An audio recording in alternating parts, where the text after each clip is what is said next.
What's up, world? Santi Speaks here. So listen to this little bit of craziness. I was listening to this YouTube documentary last night, and it was a pretty well-known 1990s gangster rapper. And he was one of those rappers that out of nowhere exploded and just went crazy popular. Nobody ever heard of him. Didn't really have much of a storyline behind him, but became really rich. And then he started to try and break away from the chaos and the gangster rap, and it started to try and cross over into more of a hip-hop style.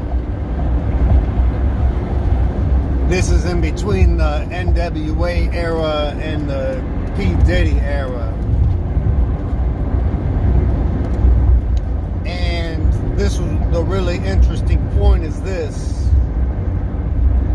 that he was told that they can't do that. It was essentially a mafia, an Illuminati of how he blew up so fast. They're paid to write gangster rap, revenge music, violent music.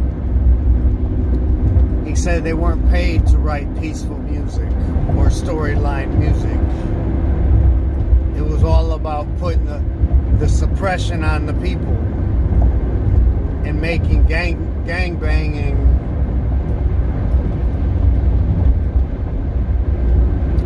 the cool thing to do. And the reason for that is because the suppressors who were paying him, the marketing label, the production company, also owned the prison systems, the private prison systems. And by putting the music out there and putting that into people's heads, created crime and put bodies in cells.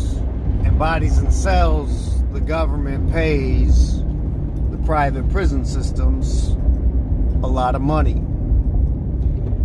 And so there was an insane, and still is, an insane a lot of money in the prison systems based on the rap industry, because it turns people into criminals. It turns people violent. It turns people aggressive. And they act out what they hear in the music. And then they end up in prison.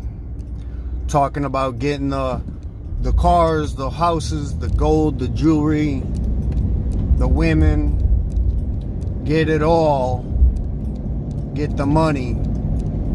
And you get the money from the music and selling drugs and violent acts.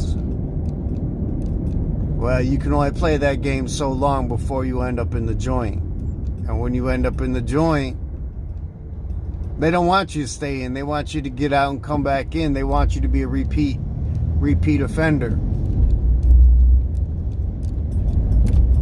They get more money every time somebody comes in. I thought that was really interesting. And then this rapper, when he was told that, he dipped. I don't know if I respect him any more or less, but it was interesting that he dipped out of the game when he found out what he was doing to his people. And how other people were getting rich from what he was doing. Crazy, right? Peace.